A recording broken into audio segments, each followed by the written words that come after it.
اچھا، خلاصہ یہ کہ کسی دوسرے مسلک کے پیچھے نماز پڑھنا، دیکھو مسلک کوئی بھی ہو، اگر توحید پرست ہے، کافر نہیں ہے، تو نماز ہو جائے گی،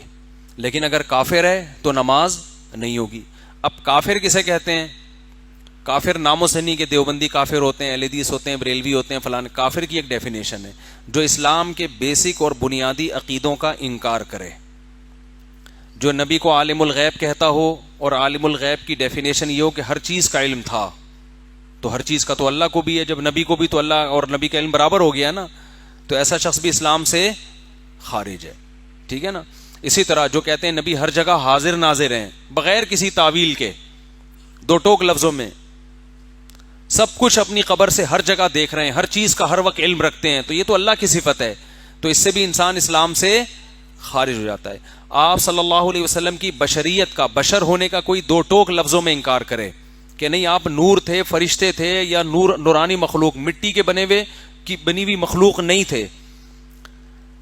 انسان جو ہے نا، لوازمات جو گوشت پوشت کا ہوتا ہے نا انسان، تو اگر کوئی آپ کے بشر ہونے کا انکار کرے بغیر کسی تعویل کے، یعنی کوئی گھماتا نہیں ہے، بعض لوگ کہتے ہیں آپ بشر نہیں تھے، لیکن جب ان سے پوچھو تو بات گھماتے ہیں کہ وہ اس لحاظ سے بشر تھے مگر اس لحاظ سے نہیں تھے، تو وہ پھر گھماتے ہیں بات کو، تو لیکن جو دو ٹوک لفظوں میں کہتا ہے تو پھر وہ بھی اسلام سے خارج ہے، کیونکہ نبی صلی اللہ علیہ وسلم بشر تھے، انسان تھے، آپ کے والدین تھے، آپ کی اولاد تھی، اور آپ کی اولادوں میں کی اولادیں جو سید ہیں سارے انسان تھے، آدم کی اولاد، اور آدم کو اللہ نے مٹی سے بنایا۔ تو یہ جو بیسک چیزیں ہیں، یا مشکل کشا سمجھنا، اور مشکل کشا کا جب معنی پوچھو تو یہ کہنا کہ اللہ نے آپ کو اختیارات دے دیے، آپ جب چاہیں جس کی بگڑی بنا سکتے ہیں، اللہ نے آپ کو سارے اختیارات دے دیے ہیں، تو یہ بھی کفر ہے، سمجھتے ہو؟ تو اگر کوئی یہ عقیدہ رکھتا ہے، چاہے وہ دیوبندی ہو، چاہے اہل حدیث ہو، چاہے بریلوی ہو، تو اس کے پیچھے نماز نہیں ہوگی۔ تو اتنے براڈ مائنڈڈ بننے کی بالکل ضرورت نہیں ہے کہ جوڑ پیدا کرنے کے لیے یہ کہنا ہے ہم ہر ایک کے پیچھے پڑھ لیتے ہیں۔ بھائی ہر ایک کے پیچھے، جیسے اسلام کا دائرہ ہے نا، اس دائرے سے آپ نکال نہیں سکتے کسی کو، تو ایسے ہی اس دائرے میں خود سے لا بھی نہیں سکتے،